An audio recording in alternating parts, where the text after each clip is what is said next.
Chapter 2 start करते हैं, complete है ना। तो आज इसके सीधे सीधे क्वेश्चंस करेंगे चैप्टर 2 के। ध्यान दो, क्वेश्चन दिख रहे हैं? Yes sir. First question, unit of electric potential is. अगर आपने पोटेंशियल पढ़ा है तो पोटेंशियल इक्वल क्या पढ़ते हो आप? V equal W by Q. तो W की जूल, Q की कूलम, क्या बनी हमारे पास? जूल पर कूलम। क्लियर? अच्छा, सेकंड पढ़ते हैं। कह रहा है charge Q is placed at the origin, the electric potential due to this charge at a given point in space is V। Q के लिए इस स्पेस पे पोटेंशियल कितना है? V है। The work done by external force in bringing the another charge Q from infinity up to point is। अगर मैं इसको ठीक से पढ़ूं तो क्या है, पोटेंशियल की डेफिनेशन लिखी हुई है कि किसी भी चार्ज को इन्फिनिटी से इलेक्ट्रिक फील्ड के अंदर लाने में जो काम करना पड़ता है उसको आप पोटेंशियल कहते हो। तो हमने क्या पढ़ा था? V equal W upon test charge मतलब Q नॉट। तो अगर मैं W निकालूंगा तो W क्या आएगा? V इंटू Q आएगा। यस। तो वर्क डन चाहिए ना, तो वर्क डन के लिए क्या आ गया हमें? V इंटू Q, मतलब बी ऑप्शन। थर्ड पॉइंट पढ़ते हैं। कह रहा है if 100 joule of work has to be done in moving an electric charge of 4 coulomb from a place where potential is -10 volt to another place where potential is V, find the value of V। मतलब potential difference है, एक place से दूसरे place तक हमें लेके जाना है। तो एक प्लेस का पोटेंशियल कितना गिवन है आपको? -10 वोल्ट, सही है। दूसरे प्लेस का पोटेंशियल कितना है? V। चार्ज कितना? 4 कूलम। वर्क डन चाहिए, क्या फॉर्मूला यूज करोगे? VAB equal WAB upon Q होता है। VAB की जगह मैं क्या यूज कर लूंगा? VB minus VA equal WAB upon Q। Calculate करो, बताओ कितना आएगा VA, VB कितना आएगा V, वैल्यूज पुट करो जल्दी से बताओ। कैलकुलेट किया बेटा?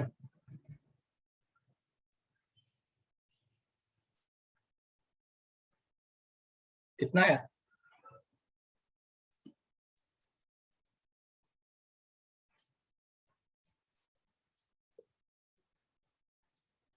बोलो। 15 वोल्ट। 15 वोल्ट, हाँ कैलकुलेट कर लिया होगा तो V प्लस 10 इक्वल 25 आ गया होगा, है ना। तो 15 आ गया। नेक्स्ट फोर्थ क्वेश्चन, कह रहा था electric potential due to point charge 3 nano coulomb at a distance 9 centimetre. तो 9 सेंटीमीटर पे 3 नैनो कूलम का चार्ज है, तो due to point charge potential का फॉर्मूला क्या होता है? Electric potential due to point charge, बताओ। Sir KQ/R। बहुत बढ़िया, KQ/R। तो हमारे पास K तो 9 इंटू 10 की पावर 9 हो गया, है ना। Q कितना दे रखा है? 3 नैनो कूलम, तो 3 इंटू 10 की पावर -9 अपॉन 9 सेंटीमीटर, 9 10 की पावर -2। कैलकुलेट करो V कितना आया, बताओ जल्दी से, सॉल्व कर लो।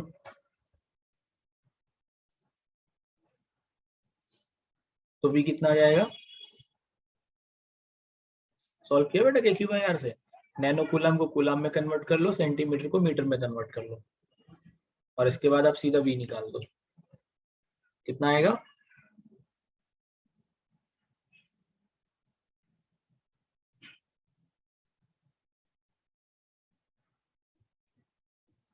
नाइन से 9 कैंसिल आउट हो जाएगा, 10 की पावर -2 ऊपर जाके +2 हो जाएंगी। कितना बना बेटा? 10 की power 9 300 volt. C option is the right answer. Fifth question, a metallic hollow sphere spherical surface of radius 5 cm is charged such that the potential on its surface is 10 volt.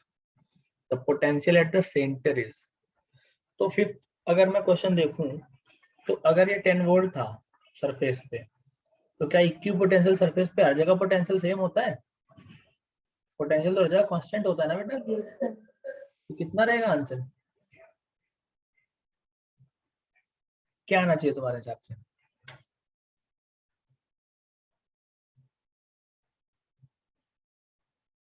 अगर 10 volt है तो constant 10 volt ही तो रहेगा हर जगह। Sir पर वो तो surface पे रहेगा ना, इक्विपोटेंशियल सरफेस पे। हाँ, लेकिन इक्विपोटेंशियल सरफेस का मतलब क्या होता है? ऐसा सरफेस जिसके हर एक पॉइंट पे पोटेंशियल सेम होता है, यही तो पढ़ा है हमने। और Yes. हॉलो स्फेरिकल सरफेस के हर एक पॉइंट पे इनसाइड पोटेंशियल क्या होता है? सेम होता है। तो हॉलो स्फेरिकल सरफेस के अगर हर एक पॉइंट पे पोटेंशियल सेम होता है तो सेंटर पे पोटेंशियल कितना आना चाहिए? बोलो। 0, 10, सेम एज 5 सेंटीमीटर, 25 सेंटीमीटर, क्या बनना चाहिए? अगर ये 10 है तो 10 ही रहना चाहिए, है ना? तो कितना बच जाएगा? 10 वोल्ट। नेक्स्ट पे आओ, 6th क्वेश्चन पे। कह रहा potential of large liquid drop when 8 liquid drops are combined is 20 volt, then the potential of each single drop was। Question अच्छा है ये हो सकता है ना भी हो, वैसे तो हो सकता है तुमसे क्वेश्चन हो जाएगा। कभी भी तुम जब 9th में थे या 10th में थे तो मेंसुरेशन में तुमको एक चीज सिखाई जाती थी कि अगर शेप्स चेंज हो, जैसे सिलेंडर को कोन में कन्वर्ट कर दिया, स्फीयर में, तो क्या करते थे आप? उनके वॉल्यूम कंपेयर करते थे ना। तो यहाँ पे भी वही चीज है, लार्ज ड्रॉप और 8 ड्रॉप्स का कॉन्सेप्ट है। तो मान लो छोटे वाले ड्रॉप की रेडियस स्मॉलर आर है और बड़े वाले ड्रॉप की रेडियस कैपिटल आर है। तो एक बड़े वाले स्फीयर का वॉल्यूम जो होगा, क्या वो 8 छोटे छोटे स्फीयर के वॉल्यूम्स के बराबर होगा? यस नो बताओ। होना चाहिए नहीं होना चाहिए? हाँ ना बोलो बेटा। बेटा रिप्लाई करो तभी तो आगे चलूंगा। Yes, sir. तो यहाँ से कैपिटल आर कितना आ गया? 2r आ गया, आया नहीं आया? ठीक है। अच्छा, मान लो छोटे वाले ड्रॉप्स का चार्ज स्मॉलर क्यू है, तो बड़े वाले ड्रॉप का चार्ज कितना आ जाएगा? चार्ज कंजर्व होता है नेचर में, कंजर्वेशन ऑफ चार्ज के हिसाब से टोटल चार्ज ऐड होकर निकलता है। तो 8 ड्रॉप है तो 8 ड्रॉप का चार्ज कितना आ जाएगा? 8 क्यू आ जाएगा। सही है। Yes, sir. V इक्वल क्या होता है? के क्यू बाई आर होता है। तो कह रहा है कि potential of each single drop, छोटे वाले का पूछा है, और बड़े वाले का V equal K into capital Q by capital R दे रखा है आपको 20। तो के कैपिटल क्यू की जगह क्या लिख सकते हैं? 8 क्यू। कैपिटल आर की जगह क्या लिख सकते हैं? 2r, 2 से 4 कटा। तो अब एक चीज बताओ, 20 इक्वल 4 के क्यू बाई आर आ गया, 4 से 20 कटा 5 आया, तो के क्यू बाई आर कितना आ गया? 5 वोल्ट आ गया। कितना आंसर आया हमारा? बोलो। 5 वोल्ट। Yes, sir. नेक्स्ट पे आओ, 7th। The potential of an electric dipole varies with distance r। Electric dipole के जनरल पॉइंट पे पोटेंशियल क्या होता है? फटाफट बताओ formula. Sir, KQ by R. General point पे, ड्यू टू पॉइंट चार्ज नहीं, जनरल पॉइंट बोलो। Sir, KP upon RQ. K P cos theta by R square होता है। हाँ, और yes, sir. पढ़ाया नहीं पढ़ाया फार्मूला बताओ। Yes, sir, पढ़ रहा है. तो v प्रोपोर्शनल क्या आ गया? 1 अपॉन आर स्क्वायर। कौन सा ऑप्शन है? डी। क्लियर?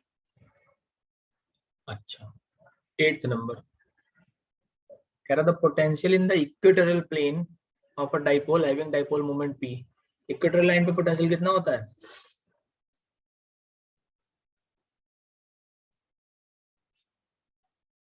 बेटा इक्वेटोरियल लाइन पे पोटेंशियल कितना होता है?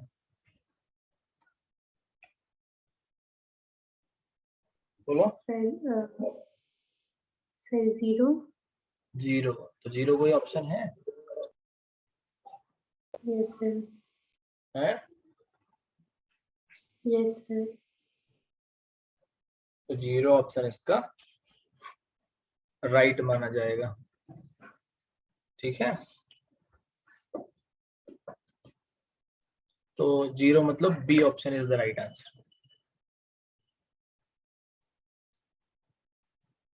कह रहा है 2 equal and opposite charges plus q and minus q are situated at a distance x from each other. The value of potential at very far point will depend upon. मतलब 2 charge है, एक plus Q एक minus Q. ये थोड़ा सा अच्छा question है, तो कुछ नहीं कह रहा बहुत दूरी पे जो है वो क्या बनेगा। तो मुझे एक बात बताओ, electric potential at axial line पढ़ते हो? क्या पढ़ा था? Sir kp/r²। ये यहाँ पे देख लो, यहाँ पे देख सकते हो kp/r², kp cos θ/r², p equal q into 2l होता है ना। q इंटू 2x ले सकते हैं, ले सकते हो नहीं ले सकते? यस नो बोलो बेटा। तो v इक्वल आ गया q2x cos θ/r²। अगर मैं इसको देखूं तो अब ये बताओ v जो है वो q और x के कैसे प्रोपोर्शनल आ रहा है? q इंटू x आ रहा है ना। अगर इनके बीच की डिस्टेंस x है तो आएगा नहीं आएगा? तो है कोई ऑप्शन? कौन सा ऑप्शन मिलेगा?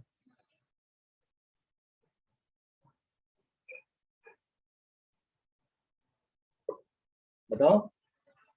पहला कह रहा ओनली q, दूसरा कह रहा ओनली ऑन x, तीसरा कह रहा qx, तो 9th का। अच्छा 10th question, in a region of constant potential, अगर v कांस्टेंट है तो इजी क्वेश्चन है। तो E इक्वल क्या होता है? माइनस dv/dr होता है, और कांस्टेंट का डिफरेंशिएशन कितना होता है? कांस्टेंट का डिफरेंशिएशन कितना होता है बेटा बताओ? मतलब मैथ नहीं पढ़ी तुमने, कांस्टेंट का डिफरेंशिएशन नहीं पता? सर 0। 0। तो इलेक्ट्रिक फील्ड कितनी होगी? 0। मतलब बी। अगर आंसर आता है तो रिप्लाई देते रहो बेटा, नहीं फिर टीचर को नहीं पता चलता ना कि तुम्हें आ पा रहा है नहीं आ पा रहा। Next, a positively charged particle is released from rest in uniform electric field. The electric potential energy of the charge. The positively charged particle is released from rest in a uniform electric field. The electric potential energy of the charge. Charge पे कह रहा है electric potential energy क्या बनेगी। तो rest से इसको हमने रिलीज किया, कैसे भी कर दो। जब तुम इनको रिलीज कराओगे उस सिचुएशन में वर्क डन पॉजिटिव होगा या नेगेटिव होगा?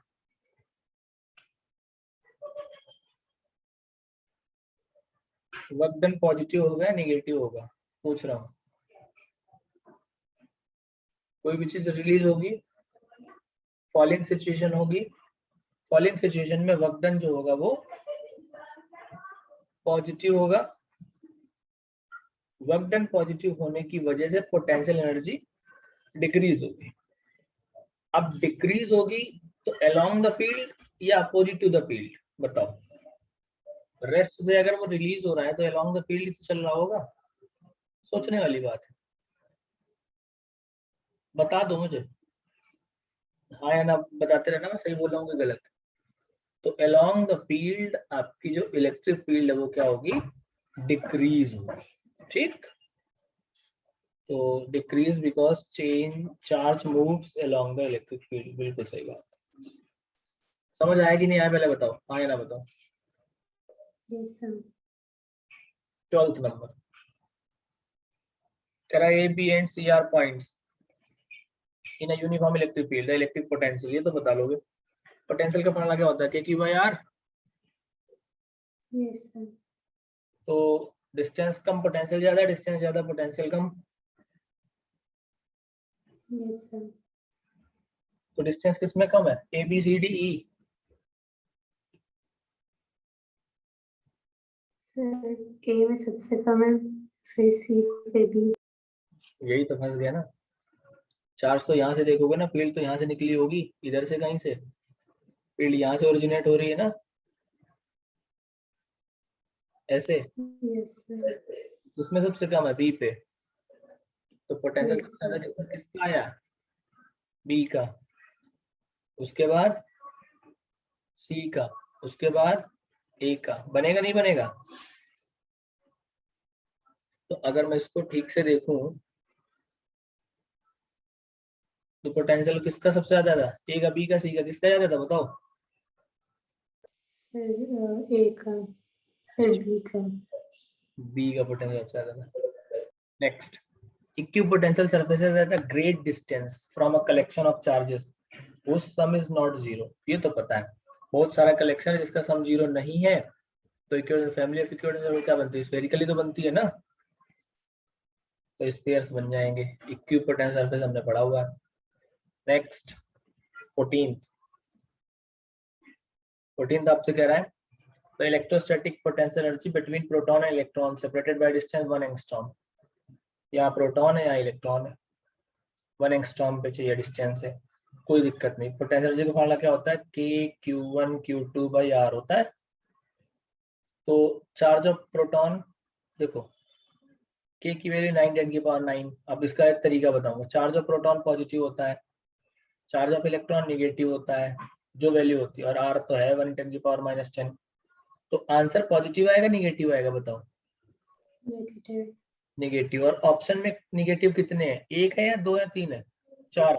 एक है। तो अगर एक ही निगेटिव है तो निगेटिव वाला ही आंसर होगा। बिना सॉल्व करे इसको दे सकते हो, ये तो ये देसी जुगाड़ है। गलत कह रहा हूँ तो बता दो, भाई आंसर तो निगेटिव आना था ना। अब निगेटिव का एक ही ऑप्शन है तो वही होगा, या तो all of these, none of these, कुछ तो होता। सही बात है। Yes. 15th question. 15th question क्या कह रहा है, the electric potential of earth is taken to be zero because earth is a good. ये तो बचपन में पढ़ा होगा। अर्थ कंडक्टर होता है, इंसुलेटर होता है, डाइलेक्ट्रिक होता है, सेमीकंडक्टर होता है। अच्छा, अर्थिंग में लाइट होती नहीं होती, मतलब इलेक्ट्रिसिटी कंडक्ट करती नहीं करती।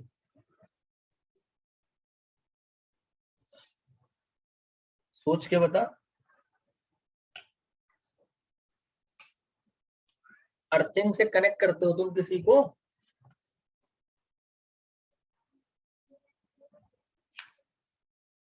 सर कंडक्टर हुआ।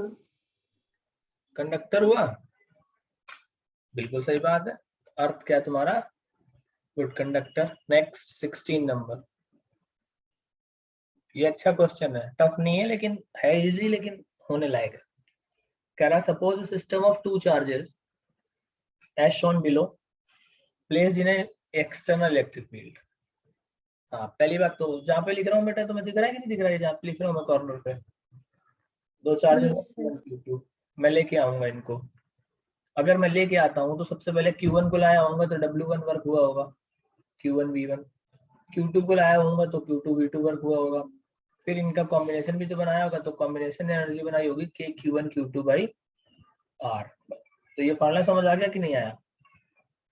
टोटल वर्क डन चाहिए था क्योंकि हमें टोटल इलेक्ट्रोस्टैटिक पोटेंशियल एनर्जी चाहिए थी। Q1 V1 plus Q2 V2 plus K/Q1 Q2/R। ये वैसे हम थ्योरी में पढ़ते भी हैं, जब एक्सटर्नल फील्ड से हमें पोटेंशियल एनर्जी निकालनी होती है। तो हमने सीधा पढ़ लिया Q1 V1 plus Q2 V2 plus K/Q1 Q2/R। इतना हमने पढ़ लिया। अब इसके बाद का कॉन्सेप्ट देखो। दो चार्जेस हैं, कितने डिस्टेंस पे रखे हुए हैं, Q2 रखा हुआ है 7 माइक्रोकूलम -9 सेंटीमीटर पे, Q2 -2 माइक्रोकूलम 9 सेंटीमीटर पे, और इन दोनों के बीच की डिस्टेंस कितनी है 9 + 9 18 सेंटीमीटर। डायरेक्ट निकाल दो। E आपको दे रखा है A/r², where A is this. तो E से V कैसे निकालते हो? V इक्वल क्या होता है बताओ? E और R की फॉर्म में E × R होता है। ये पढ़ा है कहीं कि नहीं पढ़ा? yes sir, बिल्कुल पढ़ रखा है। तो V इक्वल क्या आ गया? A/r² × R, R से R कैंसिल हो गया, तो V कितना आ गया? A/r आ गया। अगर V इक्वल A/r आ गया तो सबसे पहले V1 निकालो। A कितना दे रखा है? 9 × 10⁵ अपॉन A के लिए R कितना है? 9 सेंटीमीटर, 9 10⁻²। यही V2 भी यही आएगा, क्योंकि V2 भी 9 सेंटीमीटर पे ही है A/r के हिसाब से। तो 9 से 9 कट गया, 10⁻³ आ गया, 10⁻7 आ गया ना। सही है बेटा? बात समझ आ रही कि नहीं आ रही? पहले बताओ V1 की, यस नो yes बताओ। sir, V2 भी सेम आएगा। अब वैल्यूज पुट करो। Total energy Q1 V1, Q1 कितना है? -2 माइक्रोकूलम, तो -2 × 10⁻6 इंटू V1 10⁻7 प्लस Q2 7 है, 7 10⁻6 into 10⁻7 plus K Q1 Q2/R 9 10⁻9 Q1 -2 10⁻6 into Q2 7 10⁻6 upon 18 10⁻²। बेटा कैलकुलेट करोगे इसको? कर लो जल्दी से। 7 में 6 चले कितने बचे? 10। ये आ गया -20 प्लस 10 70। इसे सॉल्व कर लो। माइनस का 18 है ना, तो 9 और 2 कट के 18 कट गए, और 6 और 6 12, -3 ऊपर बचे 10 की पावर, प्लस 2 10⁻1 बच गया, और 7 बच रहा है -0.7। तो 70 में 20 गए 50, 50 में 0.7 चले कितने बच गए? 49.3 जूल। है कोई ऑप्शन? बी। yes sir, सही है? समझ आया नहीं आया पहले बताओ? yes sir, नेक्स्ट पे आओ।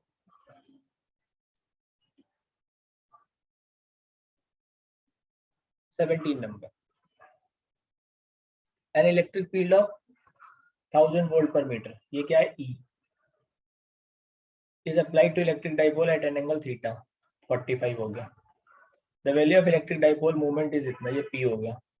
पोटेंशियल एनर्जी चाहिए। क्या होता है फॉर्मूला पोटेंशियल एनर्जी का? -PE cos theta. बेटा वैल्यू पुट कर आंसर निकाल फटाफट, मुझे बताओ आंसर कितना है -PE cos थीटा से। सब कुछ है तुम्हारे पास, डायरेक्ट फॉर्मूला यूज करना है।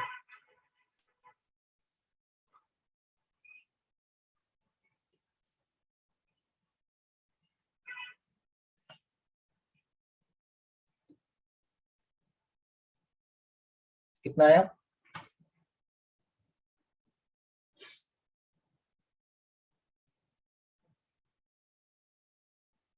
आंसर बोलो।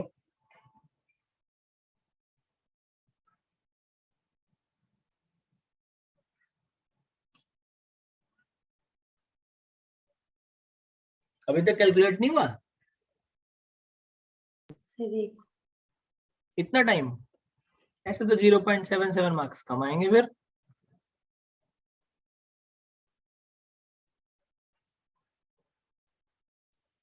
मतलब 10⁻29 इंटू 1000 इंटू कॉस 45 1/√2, यही तो है ना? रैशनलाइज कर दो इसको। तो पहले 10 की पावर और 3 कम करो, कितने बचे? -7 into 10 की पावर -20, हाँ -25, ये वाला 1.7 yes sir, right answer. Next अब 18th पे। 18th क्या कह रहा है? If a conductor As a potential V does not equal to 0. There are no charges anywhere else outside. Then कह रहा कंडक्टर का पोटेंशियल 0 नहीं है और बाहर भी कोई चार्ज नहीं है, तब क्या होगा पढ़ते हैं. There must be charges on the surfaces or inside itself. There cannot be any charge in a body. There must be charge only on the surface. There must be charges inside the surface. अगर V 0 नहीं है और बाहर कोई charge नहीं है तो या तो सरफेस पे होना चाहिए या अंदर होना चाहिए. सही बात है ना. V 0 नहीं तो चार्ज तो है, तो कहाँ होना चाहिए, या तो सरफेस पे या तो अंदर. है कोई option? There must be charges on the surface or inside itself. सही बात, फर्स्ट पार्ट ही हो जाएगा. थ्योरेटिकल पोर्शन समझ आया कि नहीं आया पहले बताओ मुझे, हाँ या ना? Yes, sir. अच्छा 19th नंबर पे आओ. 19th नंबर क्या कह रहा है? The graph shows the variation of voltage V across the plates of two capacitors A and B versus increase of Q stored in them. Which of the capacitors has higher capacitance? देखो V और Q, C equal क्या होता है? Q by V होता नहीं होता? तो अगर Q by V होता है तो Q और V का रेशियो मतलब स्लोप. अब यहाँ पे Q x एक्सिस में और V y एक्सिस में, तो स्लोप निकलता V by Q, तो स्लोप इनवर्स हो जाएगा. ये तो क्वेश्चन किया कराया हुआ है ना पहले भी थ्योरेटिकल पोर्शंस में. हो पाएगा क्वेश्चन? नहीं हो पाएगा. Q by V निकालो दोनों का, और किसका एंगल ज्यादा ये बताओ, उसी का कैपेसिटेंस ज्यादा हो जाएगा. तो Q by V के हिसाब से कौन आगे जा रहा है?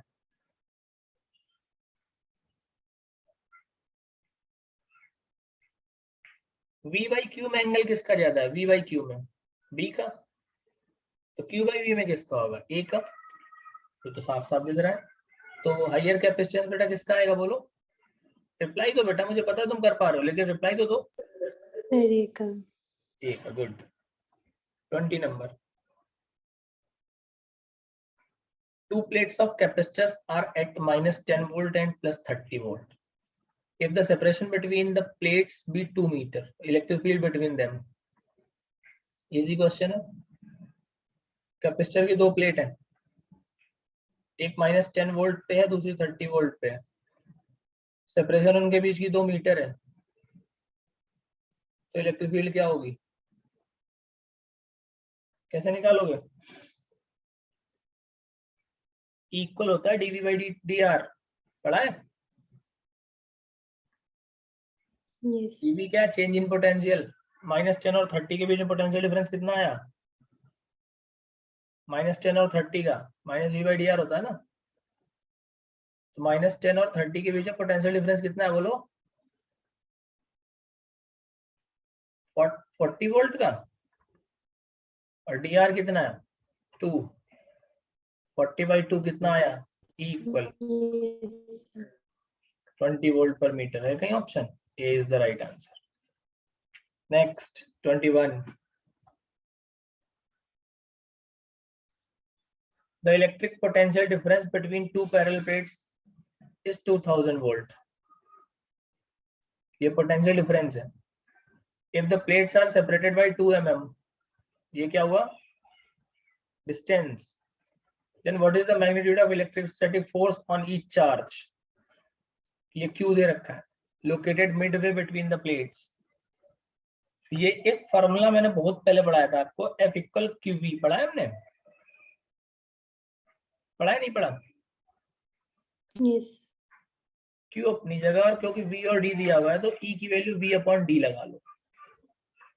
तो F equal Q into V by D लग जाएगा. Yes no? Yes. इसको सॉल्व कर लो. F equal Q into V upon D से सॉल्व करो, आंसर बताओ कितना आया? F equal Q into V upon D से कितना आया बोलो,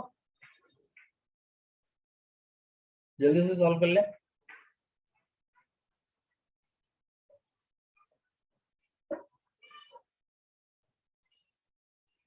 बेटा वैल्यू पुट कर. बैठा हूं मैं आंसर के लिए।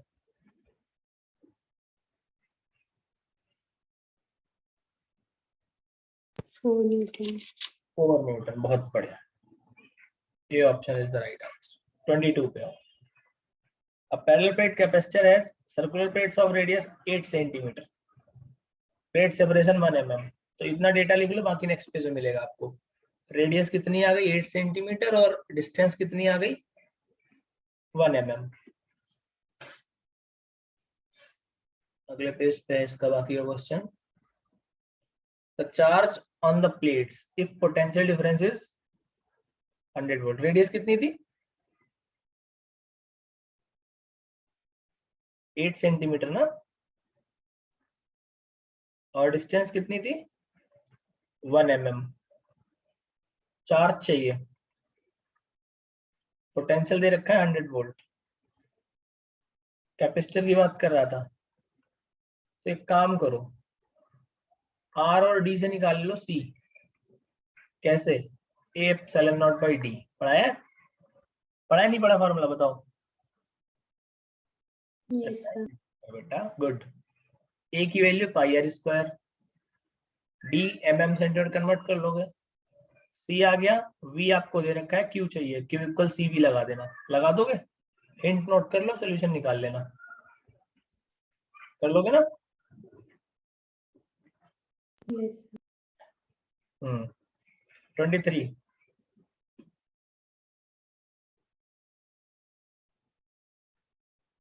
An air capacitor is charged with an amount of charge Q and dipped into an oil tank. If the oil pumped out, the electric field between the plates of capacitor will be। Question अच्छा है, कह रहा है air capacitor, theoretical question है, बढ़िया question है। An air capacitor is charged with an amount of charge Q and dipped into an oil tank। यहाँ तक बात समझ आ गई? The oil is pumped out, बाहर कर दिया, तो electric field between the capacitor will क्या होनी चाहिए? इलेक्ट्रिक फील्ड देखो, ऑयल एक प्रकार का डाइलेक्ट्रिक है, डाइलेक्ट्रिक ही तो है ना। भर दिया बेटा, ऑडिबल है कि नहीं है? बोलते रहो। Yes sir. नींद आ रही है क्या?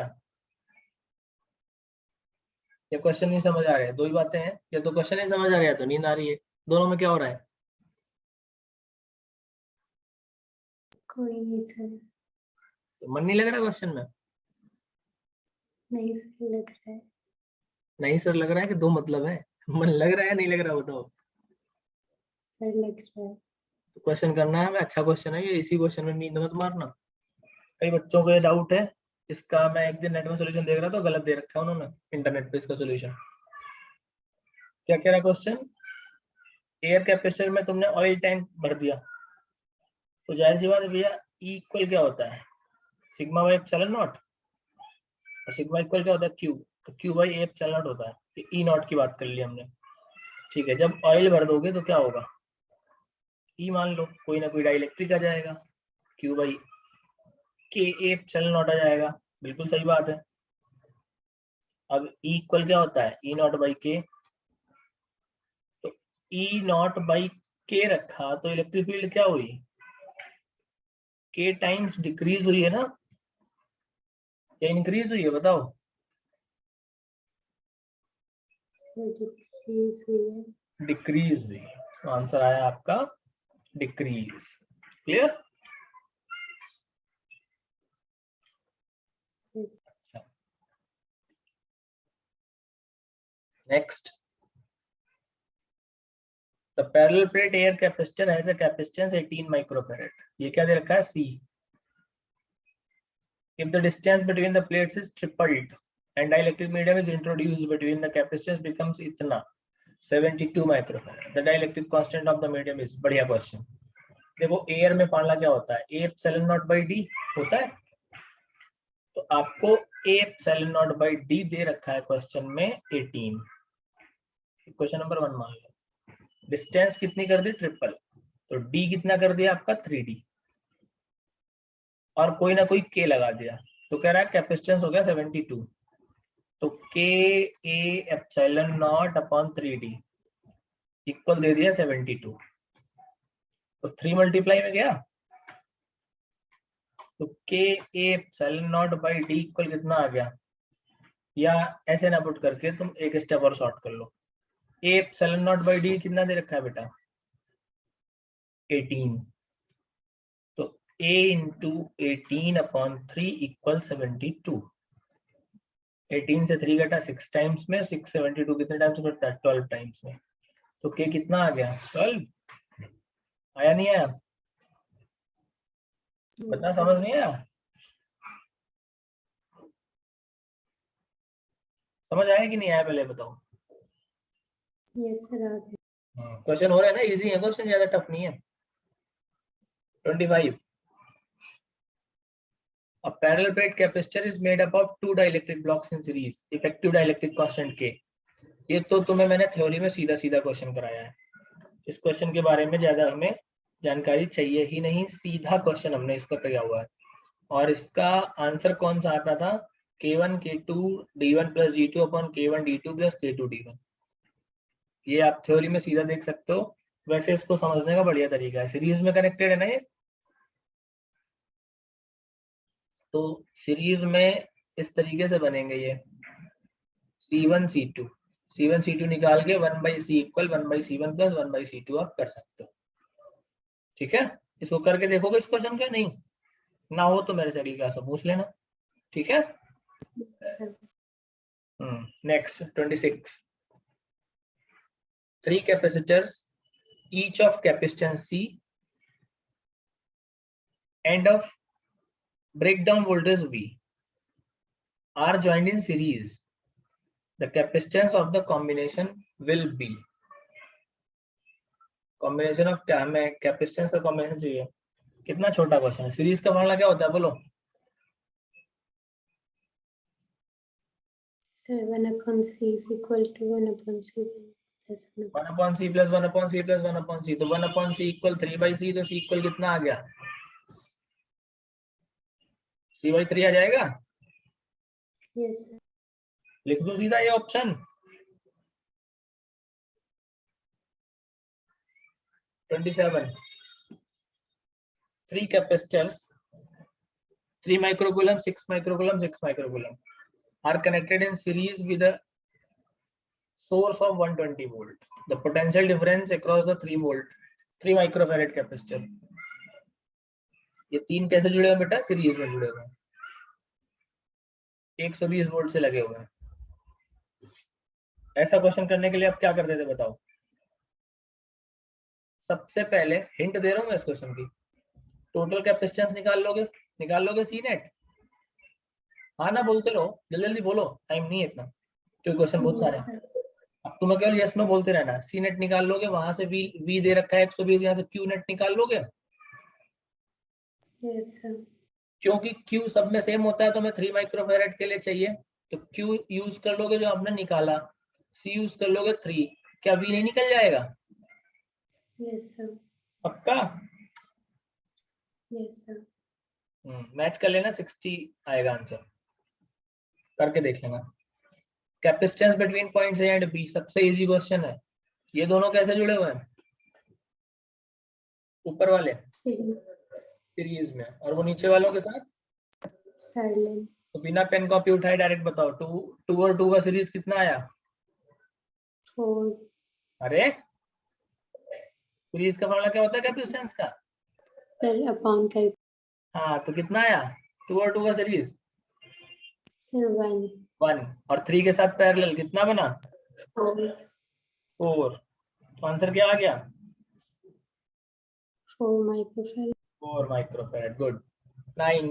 29th, in the figure shown the effective capacitance between points A and B, A और B के बीच में चाहिए, तो देखो ये दोनों कैसे जोड़ोगे आप, सीरीज, कितना आया C/2, यस सर। इन दोनों कैसे जोड़ा C/2, C/2, और ये तीनों कैसे जुड़ गए parallel parallel C/2 plus C/2 कितना आ गया? आधा आधा, 2C एक और एक, 2 2C नहीं हो गया?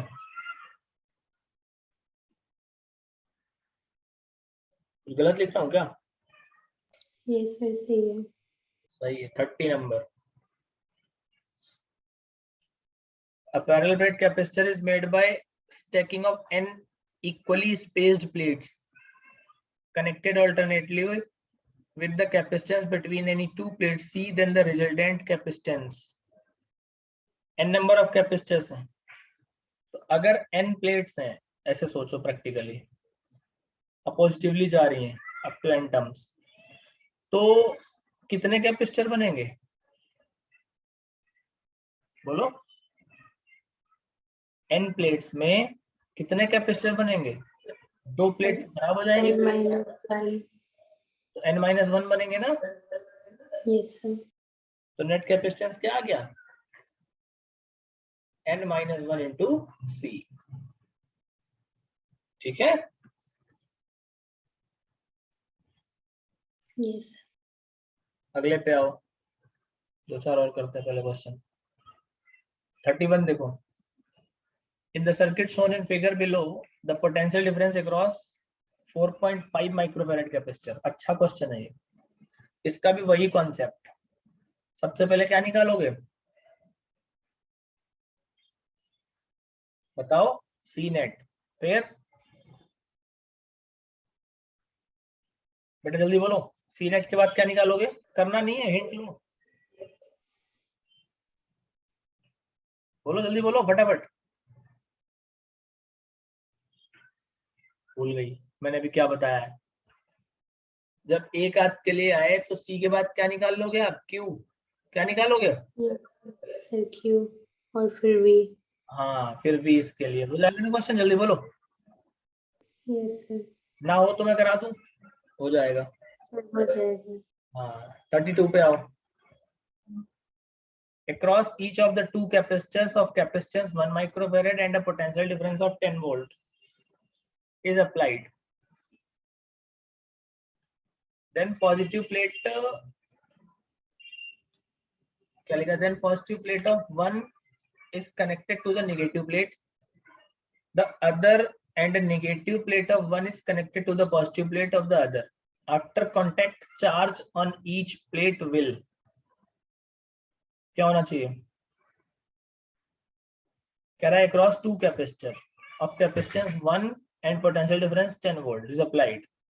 Positive plate of 1 is connected to the negative plate of other. Series में जोड़ा है या पैरेलल में?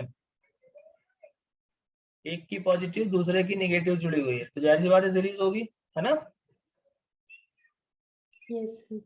सीरीज में चार्ज सेम नहीं होता, अलग अलग होते हैं। ये सेम होता है?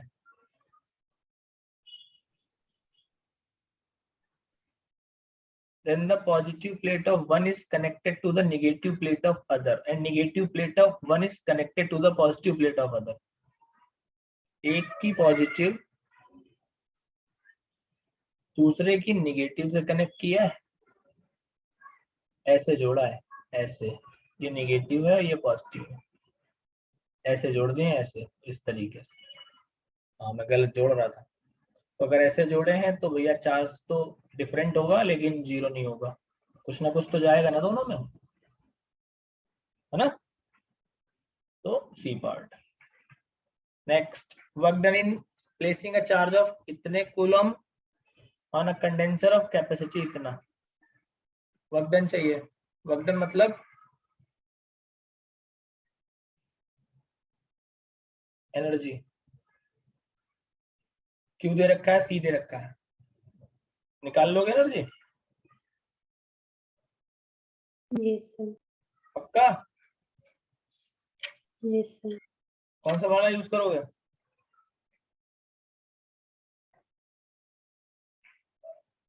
क्यू स्क्वायर बाई 2सी भी यूज कर सकते हैं उसे डायरेक्ट, नहीं तो पहले v निकाल लेना, फिर हाफ की v यूज कर लेना, क्या दिक्कत है? दोनों फार्मूले हैं, पहले v निकाल लो फिर हाफ की v लगा लो वर्क डन के लिए। 34, a 5 microfarad capacitor is charged to a potential difference of 800 volt, ये हो गया C, ये हो गया V, and discharge through a conductor, बढ़िया question, the energy given to the conductor during the discharge is 34। Question अच्छा लगा मुझे, सीधा लगा दो हाफ C V स्क्वायर, नहीं लगा पाओगे? क्या कहते हो, कितना आ जाएगा? हाफ C कितना है, 5 × 10⁻⁶, V कितना, 800 का स्क्वायर, कितना आया, जो भी आया कर लोगे, 8 6 4, 2 से 2 कट जाएंगे, 1.6 जूल। एक और कर लेते हैं, फिर आज 35 तक रोकते हैं, बाकी नेक्स्ट क्लास में करेंगे। If the charge on each plate of a capacitor of 60 microfarad is इतना, then the energy stored in the capacitor.